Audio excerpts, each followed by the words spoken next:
नमस्कार. मी तुम्हाला आज पावसाळी रानभाजीची कशी बनवायची ती सांगते. ही भाजी आहे, ही शहापूरच्या जंगलामध्ये मिळते आणि आदिवासी भागामध्ये मिळते आणि ही पोटासाठी खूप चांगली भाजी आहे. पोट दुखत असेल, वाताचा प्रकार असेल तर बापरीची भाजी ही खूप चांगली आहे.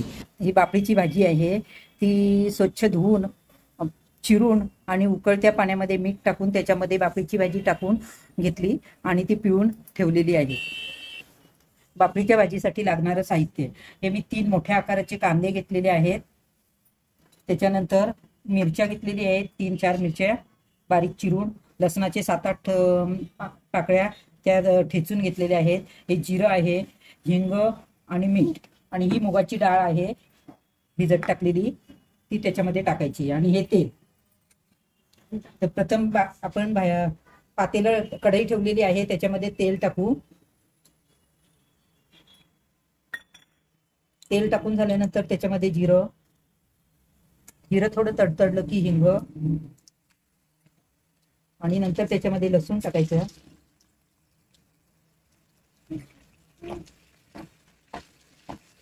लसूण थोडं परतून झालं की हिरवी मिरची टाकायची.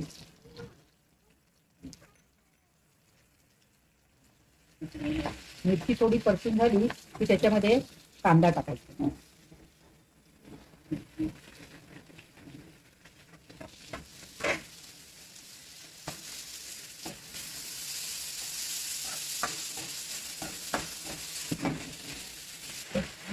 हा कांदा थोडा लालसर झाला की मग त्याच्यामध्ये हळद टाकायची. मी हळद सांगायला विसरली होती, पण ती हळद टाकायची आहे.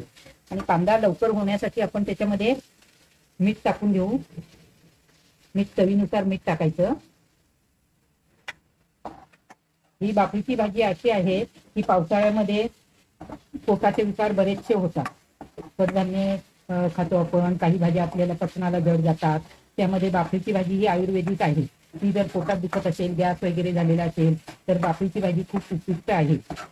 बापरीच्या भाजीला गणपतीनंतर नवरात्रीमध्ये थोडेसे बिया येतात बापरीच्या झाडाला, आणि त्या बिया सुकल्यानंतर त्या सुद्धा विकायला बाजारात आलेल्या असतात. त्या बिया पोटात दुखत असेल तर ती बी चावून बिया खायच्या आणि गरम पाणी प्यायचं.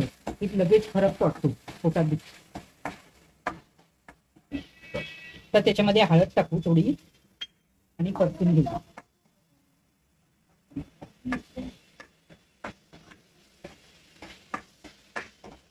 आपण मुगाची डाळ टाकलेली, भिजवून ठेवलेली, ती आता त्याच्यामध्ये टाकू.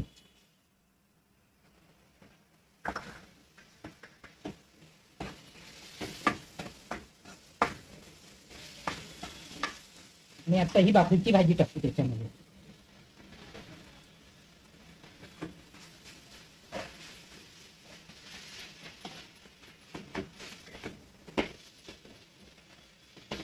ती चांगली मिक्स करून घ्यायची आणि थोडा वेळ वाफेवर ठेवून द्यायची. कारण आपण मुगाची डाळ टाकलेली आहे, ती थोडी शिजली पाहिजे.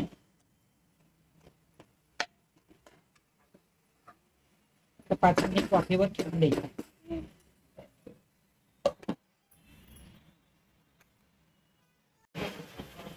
आता ही भाजी आपण झालेली आहे का चेक करू. ही बघा किती छान भाजी तयार झाली आहे आपली. ही भाजी भाकरी, चपाती बरोबर, ज्वारीची भाकरी, तांदळाची भाकरी, कुठल्याही भाकरी बरोबर खाऊ शकता. धन्यवाद. आमच्या आईची रेसिपी आवडल्यास लाईक करा, शेअर करा आणि सबस्क्राईब करा.